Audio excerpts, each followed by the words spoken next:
Examples of corporations that failed to see the market. This is a retail favorite. This is Abercrombie Fitch. Abercrombie Fitch was this amazing force in the retail sector that charged over $50 at some point for shirts. Honestly, they were worn by kind of the cool kids, the preppy kids throughout the 90s and early 2000s. Unfortunately, this brand got into a lot of trouble through kind of an outspoken CEO, we'll say that. He said on tape, "I would rather have my clothes burned than let poor people wear them," which is fucking ridiculous if you ask me. The other side of it was they couldn't compete with fast fashion. So the reality is if you're going to H&M and paying $9 for a shirt versus $50 for the same kind of thing that covers your torso, who's gonna win out over time? They couldn't keep up with the brands, and the reality is they went out of business. America Online. America Online was this really interesting idea, which was basically, in order to get online, you needed to get one of those free little CDs at the checkout counter of CVS or Giant or Safeway or Publix, wherever you go, and then you would pay a hourly or monthly cycle of online access, getting America Online. These guys didn't realize that America wasn't going to stay online using dial-up forever.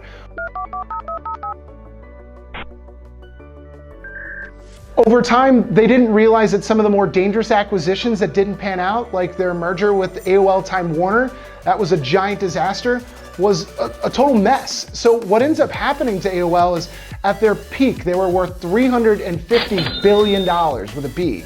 When they finally got sold, they got sold for $1.1 billion. What?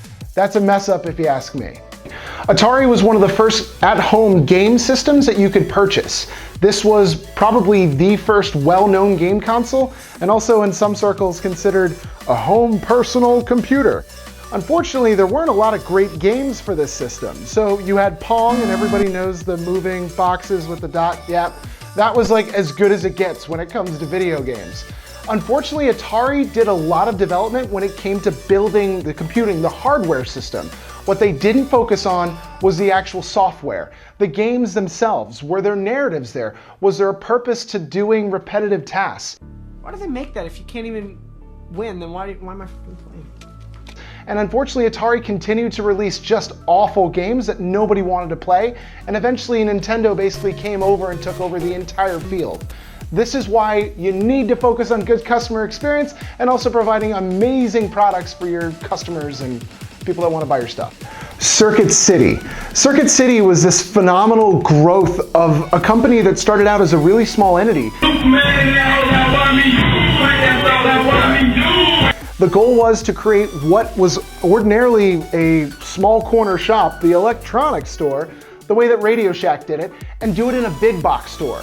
They were the first big box store in the US to really scale. Unfortunately, they started getting eaten up by all their competitors, not to mention Best Buy. Best Buy is also one that I'll go into in this series. Essentially what happened was they failed to see where they could actually capitalize on showrooming. Showrooming is where somebody goes into a store and starts saying, oh, that's cheaper online. You know what? I can get that way cheaper at the store down the road. And instead of doing price matching and scaling some of their other businesses that were in-home care, they decided to start shutting down stores and completely went out of business. Compaq. Compaq was one of the first most well-known computer brands for personal computers. They actually built a lot of computers for IBM back in the day, go figure. Unfortunately, they were competing in a market that was scaling so quickly. Everybody wanted the latest and the greatest. We're doing the reveal. His name's Jack. Computers at home. And so they were competing with Dell. And unfortunately, over time, Dell came out with better products and also cheaper products. And so if the difference is a few $100s at the retail, you're gonna end up going with a, dude, you're getting a Dell. You're getting a Dell. Easy to buy, easy to own. So unfortunately, they ended up selling off, and I consider it to be kind of a failure because, yeah, they got wedged out of the market by not continuing to innovate and giving people what they want. Better personal home computers, maybe even laptops. Concorde. Concorde was the airliner, the jet that could get you from New York to London in under 4 hours, which is pretty unreal when you think about it. Unfortunately, this didn't catch on for a number of reasons. There were two gigantic crashes that had no survivors that obviously gave people uncomfortable feeling about flying in a Concorde, but the other side of it was these were extremely expensive to manufacture and the seats were wildly overpriced. Nobody really needs to shave off 4 hours from 8 hours going across the Atlantic, because guess what? If you got Wi-Fi and movies, does it really make a difference for an extra $1,000? Maybe not. So unfortunately, these things never really got up to a manufacturing speed that would make sense to put them out at scale. Concorde might not be dead, who knows? We might start seeing them again in the future. I have a design for a plane. You do? DeLorean. Everybody knows the DeLorean because of Back to the Future. It's the Ferrari doors and the cool, sleek, metallic outside. These things actually became a collector's item, go figure. But this was actually the brainchild of an American entrepreneur that moved his factory over to Ireland. Go figure. What ended up happening was this was a Ford executive that had been running amazing businesses in his past and was killing it over at Ford, and decided, I'm going to open up my own car manufacturer in Ireland. So the guy ran out of money. What? No money? And what he did was starting to try to find investors elsewhere. He got a huge infusion of investment from the Irish government, which was nice, and actually then got investors to throw in and just didn't give the money back to the Irish investors. He also got into some trouble with some drug lords. It's this whole crazy story. Look up the story of DeLorean, you'll absolutely love it. Enron. Enron is the poster child for basically screwing over all the investors. So cooking the books, if you will. Sound fair enough? Enron had a problem internally, which was basically everybody was on the inside loop of screwing over everybody else. There are amazing documentaries already made about Enron. I highly recommend these because it's so prevalent within an organization where people are misleading their investors. Over time, the news came out that basically they had built a Ponzi scheme of no real investments that weren't scaling to the degree that they had promised. So that was a fucking lie. Enron filed for bankruptcy and a lot of people got in some big trouble. I highly recommend looking up the Enron documentary because there's so many great moments in that where you realize, like, how are people allowed to get away with this, and not as many people went to jail as probably should have. General Motors. General Motors was the American Motor Company. This was where everybody wanted to work. This was the greatest automobile manufacturer, maybe aside from Ford, but it was a great place to work. And the reality was they were doing an amazing job up until the 70s hit, where basically all shit buckets that came out of the factory broke down within the first month.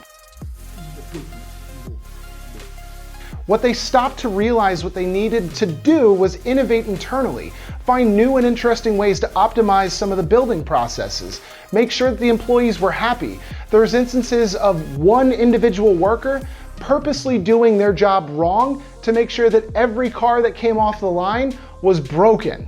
And this happened at scale. So one of the more interesting things that happened was GM partnered with Toyota in order to actually have a swap of services and figure out what they could do better.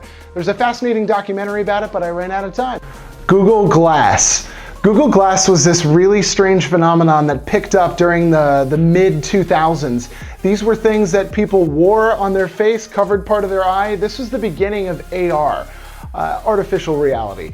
The unfortunate part of this is that they were wildly overpriced. This was $1,500. We gonna have 2 ice hot vented foam mountains with fat-free lithium. Great, that'll be $49.95 and a slap across the face. To essentially have a camera that had minimal functionality and couldn't get wet. So if you were one of the use cases, let's say a gym, that wanted you to have a personal trainer that could watch and work with you during your workout, if you got any sweat into the device, it shut down and broke.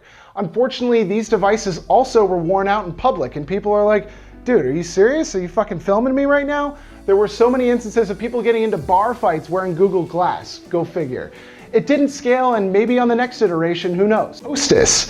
Hostess makes Twinkies. Twinkies are kind of an American staple of junk food. They don't really taste that great, to be totally honest. And it's sacrilege saying it now because Hostess had announced a few years back that they would be stopping all production of the Twinkie because nobody was eating it. And all of a sudden, Twinkie became this really amazing surge within social media where everybody was buying it up and people wanted to get Twinkies back into their life. Ultimately, it actually led to a major acquisition and people started buying Twinkies again. Twinkies! They're bad! Unfortunately, they didn't innovate in the way that they saw health food becoming a major part of kind of the diet of Americans. Just try a little taste. And also, how can we continue to change products and make them more interesting to the consumer? Never gave it a shot. Hummer. Hummer was this amazing force that came into the zeitgeist of everybody within kind of the 90s and 2000s. These were gas-guzzling Goliath vehicles that were kind of billed as like, you know, the man's man automobile. Unfortunately, due to the energy crisis that took place during the early 2000s, nobody really wanted to drive something that was burning up $5 in gas within the span of about 20 minutes. Unfortunately, this was also placated on Arnold Schwarzenegger driving a Hummer and making it into almost a laughable automobile for the everyman or every person to drive. These products were falling out of favor so fast, there wasn't anything that Hummer could do to really pull back the way that politics had kind of wrapped around this idea of unsustainable cars and automobiles that were just burning fossil fuels. The reality is these vehicles were never meant to be a staple of the American diet, but here we are. Hummer, not the greatest company ever to grace the earth. MapQuest. MapQuest was the first navigation tool that everybody used at scale. This is way before Waze, this is way before Google Maps. Everybody needed a way to go from one place to another. Nobody's using maps these days, so people would print out directions and take them with them in the car. Novel idea when cell phones didn't have GPS. Unfortunately, as the market continued to mature, MapQuest never thought maybe there's a different way of serving up these directions, or maybe there's a chance that we should be partnering with some of the larger players like Google. I'm thinking maybe you and I could partner up. MapQuest is no longer really used for anything other than registering your local business or your brick and mortar store so that you might be able to get a couple of backlinks here and there. Unfortunately, if they had planned ahead, maybe they would have considered teaming up with a large organization that does navigation. My name's Taylor Ryan. I put out a ton of content. Like and subscribe. I run a growth hacking agency in Copenhagen, Denmark. Make sure to subscribe to see more of this stuff.